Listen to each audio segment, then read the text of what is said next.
The baby whimpered in her crib, fists curling in the air. Laura sat beside her, gently rocking the tiny body in her arms.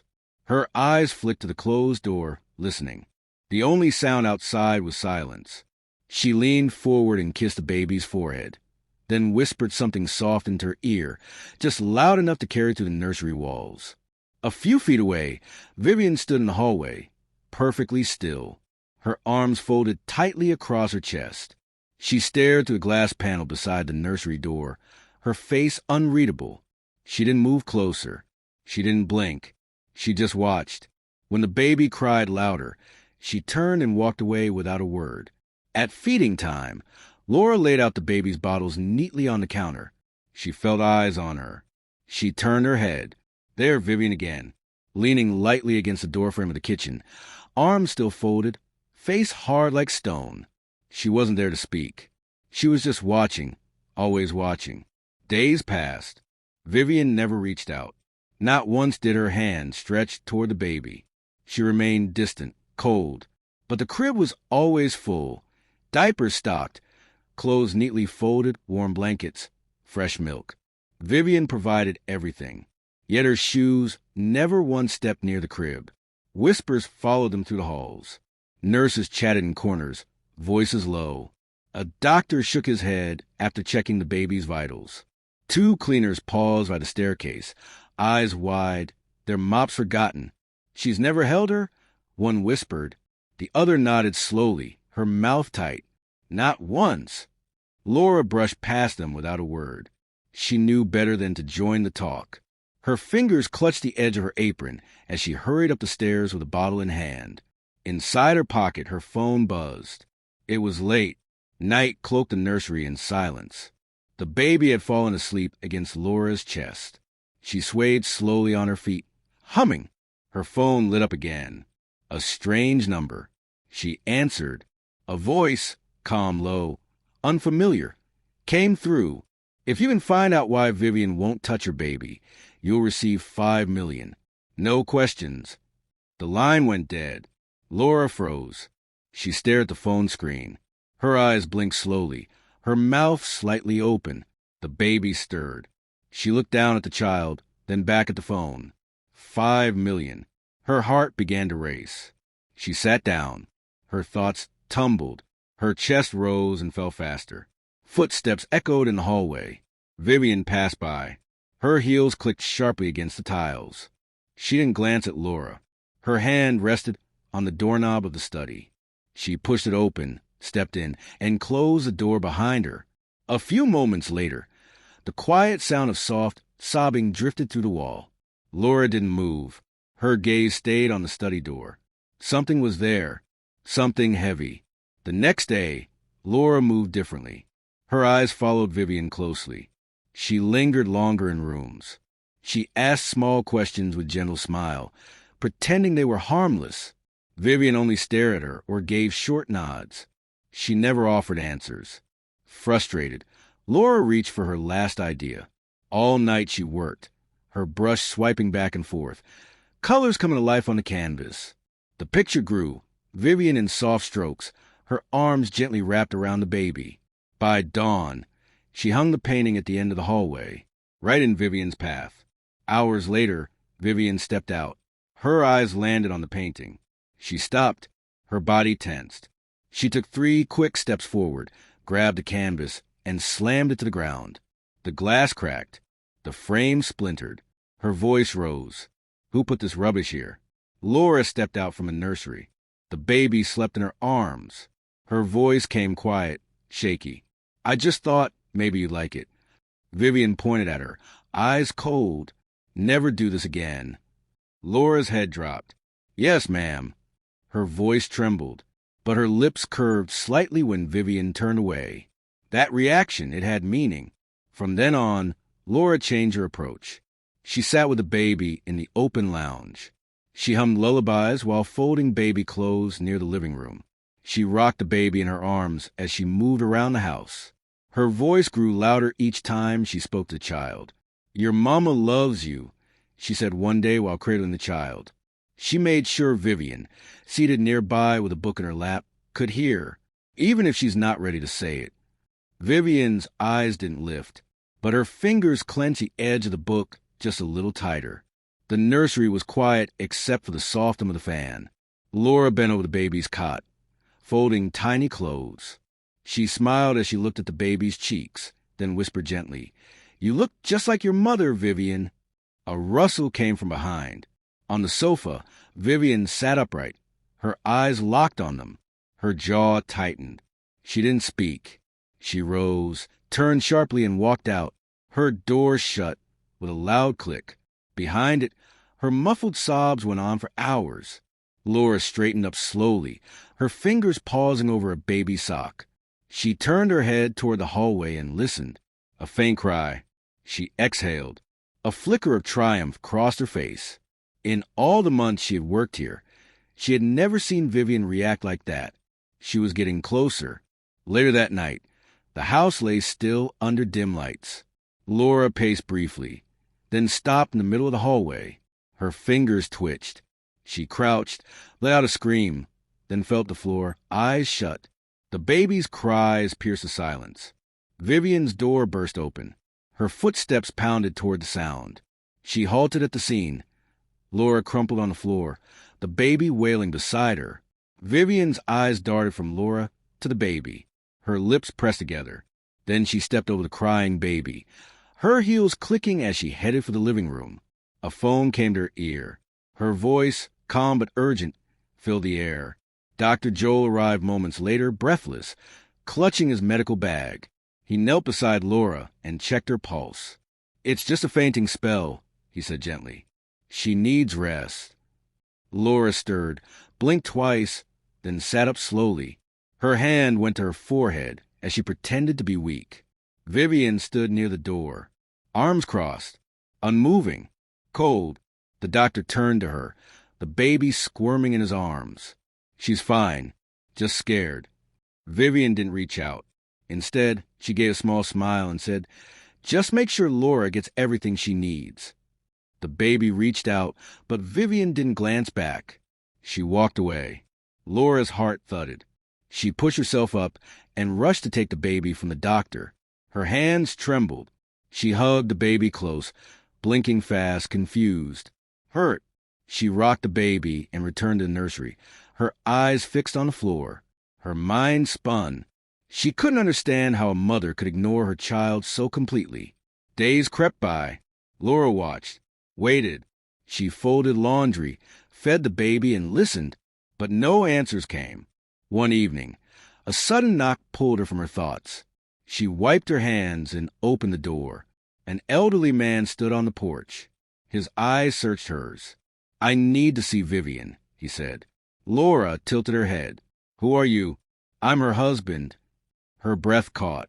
She stepped aside and motioned him in. Her fingers flew across her phone, calling Vivian. Minutes passed. Vivian returned, her heels clacking on the tiles. She froze when she saw the man. Her eyes narrowed. "What are you doing here?" He stepped forward slowly. "We need to talk. I have nothing to say to you. Get out. We can't keep living like this." Vivian's hands flew to the door. She shoved it open, pushed him out, and slammed it shut behind him. Laura stared after her, stunned. The air in the house grew heavy. She slipped to the back door and found the man still standing there, leaning on the wall. "Please," he said, "talk to her. She won't listen to me." She nodded slowly. "Tell me the truth, and I will." He hesitated, then pulled out a slip of paper. "Call me. I'll tell you everything." That night, when silence took over the house, Laura sat by the nursery window. She dialed the number with shaking fingers. He answered after several rings. "This is Laura," she whispered. His voice cracked. Vivian wasn't always like this. She was full of light once. Laura leaned forward. "I was married to her aunt. We had no children. Vivian moved in after her mother died. Years passed. She became beautiful. I failed. I got her pregnant." Laura's mouth dropped open. "My wife lost her mind. She cursed Vivian, said death would come to whatever she carried. That same day, she walked the river and never came back." He paused. Laura's knuckles turned white around the phone. Vivian's first child died in her arms. So did the second and the third. Doctors said nothing was wrong, but people whispered. She was cursed. She ran away. Are you the father of her baby now? Laura asked quietly. I'm not. I didn't even know she had one. She nodded, though he couldn't see her. Thank you. She hung up. The room was quiet again, except for the baby's soft breathing. Laura sat still. For the first time, she understood. Vivian wasn't cruel. She was terrified, not of her child, but of her own arms. And Laura's plan might have ended in a funeral. Laura held the phone in her hand, her fingers hovering over the screen. She stared at the number she was about to dial. Vivian's promised $5 million. But something deep inside her made her pause. The question of the child's father lingered in her mind, pulling her back from making the call. She put the phone down and decided to wait, to figure out the truth first. The morning air was cool as Laura stood in the kitchen, feeding the baby mashed fruit. The soft sound of the spoon meeting the bowl broke the quiet. Then the phone rang. It was Cynthia, her younger sister. Laura, you need to come to the house right now. It's urgent, Cynthia said, her voice frantic. A knot twisted in Laura's stomach. What happened? Is Mama okay? I can't explain on the phone. Just come, please. The line went dead before Laura could say another word. Her pulse quickened. She didn't have time to tell Vivian. She wrapped the baby in a shawl, grabbed her bag, and left in a hurry, the urgency of her sister's call pressing against her chest. When she reached her mother's house, her breath was shallow, the baby resting gently in her arms. But as she entered the gate, her gaze landed on someone she hadn't expected, Vivian. The sight of her stopped Laura in her tracks. Vivian stood frozen too, eyes falling to baby in Laura's arms. What are you doing here? Vivian's voice was sharp, confusion clouding her face. I got a call from my sister, Laura stammered, her gaze flicking to the ground. She said to come urgently. I didn't know you were here. Before Vivian could respond, Cynthia appeared from the house. Her eyes widened when she saw them standing there together. You work for her? Cynthia pointed at Vivian, disbelief in her voice. Laura nodded, feeling a weight settle in her chest. Yes, Vivian is my madam. Cynthia pulled Laura aside, her voice lowering to a whisper. You have to know, our brother Robert, he's the father of Vivian's baby. Laura's mind spun, the world tilting as Cynthia recounted the events of that night. Vivian, drunk and alone, had cried in her car at the club. Robert, also drunk, found her and kept her company. One thing led to another, and they spent the night together in a hotel. By morning, Vivian woke up alone, with nothing but a scar on Robert's wrist to remember him by. Days later, she saw him again, and the truth came crashing down. Robert was the father of her child. Laura's arms tightened around the baby as she slowly turned to look at Vivian. The woman who had been her boss, her employer, was now revealed to be the mother of her own niece. Her heart pounded as she tried to process the revelation. Vivian stood a few feet away, her face unreadable. The silence stretched between them like a tightrope, each of them holding their breath. Laura took a step forward, unable to look away from the child in Vivian's arms. I'm sorry, she whispered, her voice trembling. Vivian gave a sad smile, her eyes meeting Laura's. Whatever happened that night was consensual. Your brother didn't force me. But the way he disappeared, that was wrong. As Robert stepped into view, his gaze landed on his daughter for the first time. His hands shook as he reached for her, but just as he lifted her from Laura's arms, the baby slipped. Time seemed to slow as the baby began to fall. Vivian moved instinctively, lunging forward and caught the child by the leg, pulling her safely into her arms. Vivian cradled the baby, her body trembling with fear. Tears welled in her eyes as she held the child close, the reality of the moment sinking in.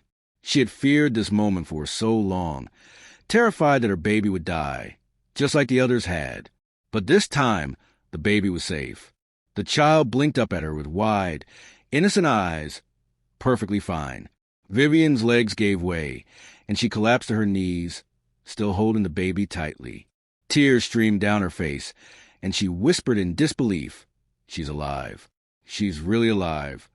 Laura and Cynthia stood motionless, their hearts racing as they watched the raw emotion unfold. Even Robert stood still, unable to move, the shock of the moment too much to process. Vivian's voice cracked as she whispered again. They said I was cursed, that all my babies would die. Laura stepped closer, her voice soft and reassuring. You were never cursed. Vivian looked at her, confused. How do you know that? Laura took a deep breath. I found something out today. Something I need to tell you. Vivian's eyes narrowed as she hugged her child protectively, the shift in her demeanor evident. What do you mean? Laura hesitated before continuing, her voice steady. Your aunt didn't drown herself. She was murdered. Your husband, he killed her, and he's been using you and your children for money rituals. Vivian's face went pale as Laura's words sank in. It wasn't a curse, Laura said gently. It was him. He made you believe in lies, made everyone believe in a curse. Vivian looked down at her daughter, tears blurring her vision. The weight of everything she had been through, the guilt and grief she had carried for years, began to crumble away. He lied to me, she whispered, her voice breaking. He stole my peace. Laura wrapped her arms around her, pulling her into a hug. Not this one, Vivian. Not anymore. Later that night, Vivian couldn't sleep. She made a few calls, and by morning, her aunt's husband was arrested. The truth about his crimes began to unravel as witnesses, who had once vanished, came forward to testify against him. He was finally sentenced for his actions. Weeks later, Laura picked up a call from the woman who had once promised her $5 million for the truth. Laura's voice was cold as she spoke. For a long time, I thought money was everything, but some things are priceless. Don't ever call me again, she said, hanging up with finality. What Laura didn't know was that the woman had been trying to use Vivian's past to gain an advantage in a business deal. Laura had unknowingly protected Vivian from a scandal that would have ruined her. Vivian, now free from the lies and pain of her past, learned a hard lesson too. She regretted everything she had done to her aunt, wishing she could go back and undo the mistakes she had made. In the end, the story showed that not all silences are signs of guilt. Sometimes, the people we blame are simply fighting battles we can't see. And as Vivian learned, not all mothers who keep their distance are cold. Some are just broken by the weight of lies too heavy to carry. Thank you all for watching. I really appreciate every single one of you. I hope you enjoyed the story as much as I loved creating it. If you did, make sure to hit that like button, drop a comment to let me know your thoughts, and share it with your friends so they can join the fun too. And of course, don't forget to subscribe if you haven't already. More exciting content is coming your way. Stay tuned, and I can't wait to see you in the next one.